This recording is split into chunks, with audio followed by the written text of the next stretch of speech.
Les gars, c'est mélangé entre la Russie et la Côte d'Ivoire. Entre la Côte d'Ivoire et la Russie, là. Il n'y a pas d'accord bilatéral.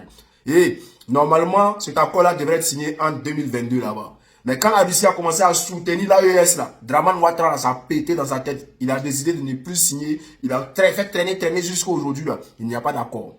L'ambassadeur de Russie est là, non? Il va vous expliquer ça en détail. Mais chers frères, il dit, même si Draman veut, il n'a qu'à bouder. Si Macron veut, là, il n'a qu'à bouder. Et là, la Russie va toujours soutenir l'AES. Voilà. Donc, ce que moi j'aimerais dire ici à l'ambassadeur de la Russie, là, octobre 2025, là, quand ça va passer, là, la Côte d'Ivoire et la Russie, là, on va signer cet accord-là avec le président Gbagbo. C'est pour cela que, monsieur l'ambassadeur russe, octobre, pour le mois d'octobre, là, nous allons vous inviter à la résidence du président Gbagbo Laurent. Vous allez séjourner pendant un mois. Vous allez discuter de tout et de tout. Il y a une chambre qu'on réserve pour vous. Donc, chers frères, écoutez d'abord avant que le soldat de Gbagbo n'aille en profondeur. Parce que ce que j'aimerais vous dire là, c'est que quand cette histoire a commencé là, est-ce que vous savez que Draman Ouattara en Côte d'Ivoire a emprisonné deux jeunes Ivoiriens lors d'un meeting du PPACI qui avait le drapeau de la Russie? Lorsque Draman Ouattara a fait ce geste-là, ce n'est pas les jeunes là que Draman Ouattara a emprisonné, mais c'est les deux drapeaux russes. C'est-à-dire c'est le drapeau russe que Draman Ouattara a attrapé pour mettre en prison. Ce n'est pas les jeunes du PPACI. Voilà, parce qu'ils avaient mis le drapeau de la Russie sur eux. Donc, chers frères, qu'est-ce qui se passe? Écoutez, pour ceux qui veulent l'intégralité de l'audio, allez-y sur Infodrome. Mais là, je vais vous donner un peu. C'est que, écoutez, c'est mélangé sur Draman. La Russie et la Côte d'Ivoire n'ont pas d'accord bilatéral, ce qui freinerait les investissements russes. Est-ce qu'il y a eu des avancées, des négociations sur ce sujet? Pour avancer les négociations, il faut d'abord avoir le projet de tel accord. Oui, l'accord n'existe pas. À un moment donné, nous avons discuté cette possibilité, mais je pense que ça a été interrompu à cause du Covid. Peut-on s'attendre à une signature dans un futur proche? Pourquoi pas? Tout dépend des volontés des deux pays. Moscou est devenu un partenaire privilégié de plusieurs États du Sahel, notamment le Mali, le Burkina Faso et le Niger, qui ont rompu avec la CEDEAO. Cette stratégie de rapprochement avec l'AES pourrait-elle avoir un impact sur la relation de la Russie avec la Côte d'Ivoire? Vous savez, la position principale de principe de la Fédération de Russie, c'est de développer les relations avec toutes les organisations d'intégration qui existent sur le continent africain. Et toutes ces organisations ont été invitées pour la conférence ministérielle qui s'est tenue au mois de novembre. Donc, et je ne vois pas aucun impact négatif ou cessation de qui que ce soit. On va continuer nos relations. La Russie est de plus en plus active en Afrique sur les questions de défense et de sécurité.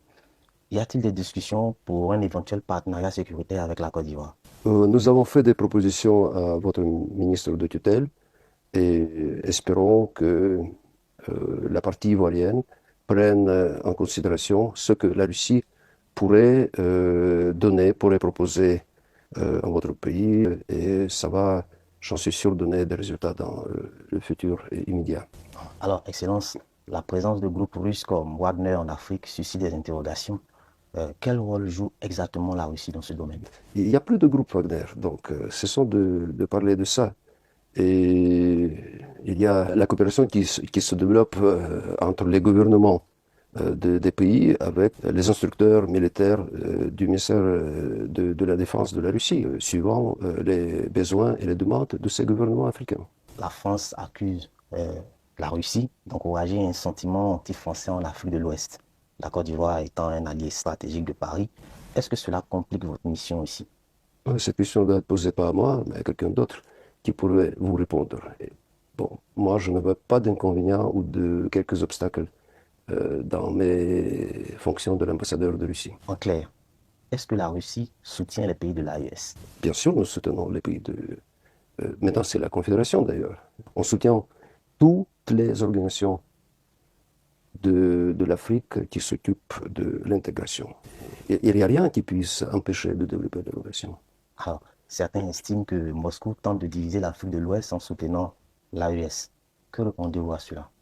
On développe des relations avec l'un et l'autre, et nous avons le représentant, pas permanent, mais comme observateur auprès de la CEDEAO. Bon, ça n'a pas changé depuis. Que répondez-vous à ceux qui disent que vous instrumentalisez ce sentiment anti-français en Afrique? Mais posez cette question à ceux qui disent ça. Comment la Russie peut instrumentaliser les opinions des populations qui habitent, qui vivent dans vos pays?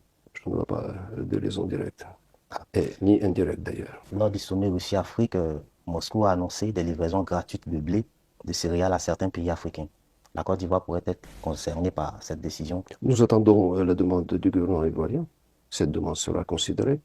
Jusqu'à présent, nous n'avons pas reçu de telles demandes de la part des autorités ivoiriennes. Donc, famille, chers frères, allez-y dire à Vladimir Poutine que, et allez-y dire à l'ambassadeur qu'il est invité à la résidence du président Gbagbo Laurent pour octobre 2025, pour un séjour de 1 mois. Viens résider, frère. Monsieur l'ambassadeur, viens. Nous allons discuter de tous les accords qu'il va y avoir entre la Russie et la Côte d'Ivoire après octobre 2025. Donc, chers frères, chers ambassadeurs, chère excellence, sachez que vous êtes les bienvenus en Côte d'Ivoire. Aujourd'hui, tout se bloque, parce que Dramane Ouattara bloque tout. Ne vous inquiétez pas. Nous allons travailler ensemble et nous allons faire beaucoup de choses ensemble. Alors, chers frères, ne tremblez pas. Oui, les Dramanistans, ne tremblez pas, calmez-vous. Prenez-vous calmement parce que ça ne fait que commencer. On y va.